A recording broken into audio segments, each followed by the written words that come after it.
Okay, first date. Ako sa'yo. First date. Natin? Yeah. Okay, nung naging tayo, di ba?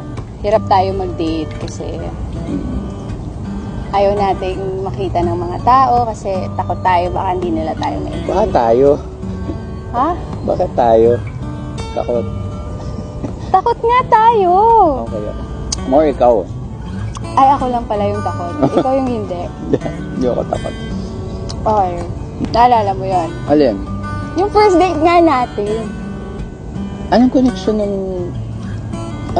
nung tagupa or ano? Hindi ko pa na. Kasi di ba yung first date natin, Nung pumunta tayo sa Vegas. Kasi tagunga tayo, di ba? Ay, kasama ba yun? Oo.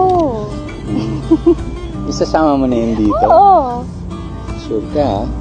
Galing din kasi ako sa isang trip. Vacation. Pumunta ka sa Miami. Research din ako. Nag-research ako sa Miami for gusto kasi magkaroon ng hostel, di ba? Yeah. Kasi ikaw may US tour ka. May US tour ako. Nagkataon, meron akong 5 days off sa Vegas. Yeah. And then, ikaw, to me, it was so impossible. But ikaw nakaisip na, why not pumunta ka rin sa Vegas? Yeah. Diba? Tapos yun na yung first date natin. Like, sobrang, what? Yung first date natin sa Vegas. Sobrang unplanned ng mga trip natin noon. Tapos pumunta tayong Arizona. With your friends? With my friends. Tapos yung nag-drive sa atin ay yung dad ng friend ko. Si Kian. Yeah. As in, super saya lang nung araw na yan. And we took so many Road trip. videos, road trip. Dami mong photos. Yeah. Ikaw yung nag-picture sa akin. And then, So pwede na ako mag-post ng pictures ko ngayon. Pag lumabas to. yeah, pwede. Parang gano'n. Kasi Yeah, pwede. akala ko mabubulot na lang yun. First song. Na sinulat. Yung Ah. isa na sulat ko, hindi pa released. Yung sinend ko sa'yo, ano siya eh, first time ko na-meet yung Four of Spades. Yeah. Tapos uminom kami ng tubig. Nag-inuman kami ng tubig sa brewery.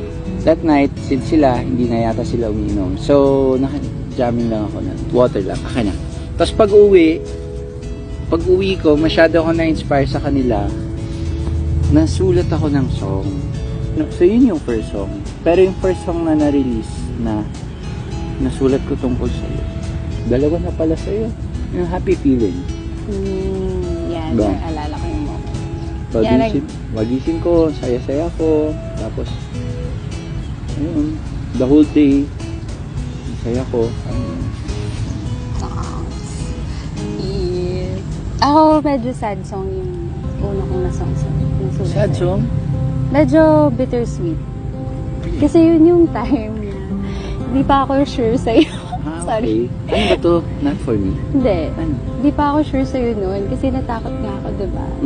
And like, feeling ko hindi ako worthy sa words na yan. Kasi even I am unsure about this relationship. What Kasi song? yung I'm not the type you see. So hindi pa rin released? Hindi pa release. Oh, so hindi nila alam. Hindi nila alam. Yung na-release na, wala ba dyan? Meron! Di pa pakawalan. And basically, describe ko lang doon sa lyrics doon. How we met, how I felt nung una kitang ni-meet, yung verses. And then, I remember telling you that naiyak ka nga nun eh. Naiyak ka.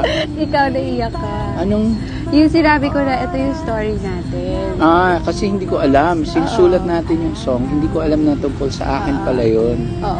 Kaya nung sinabi mo, While writing that, meron ka kasing ibang verses na suggest na hindi ko gusto kasi nga story natin yun. Oo nga. Susunod Hindi sinabi ko ko sa'yo alam. na story natin yun. Tumahimik ka na. kasi nag-away pa tayo nun eh. Sobrang Before, ironic. First time natin mag-away while writing. Tapos sabi, nag-volunteer ako ng verses dahil parang akala ko stuck ka. Okay. Tapos sinabi mo ayaw mo. Tapos sabi ko, in a way na parang hindi ko naintindihan, but nagko-contribute lang naman ako. Tapos yung pala yun, sinabi mo, tayo pala yun.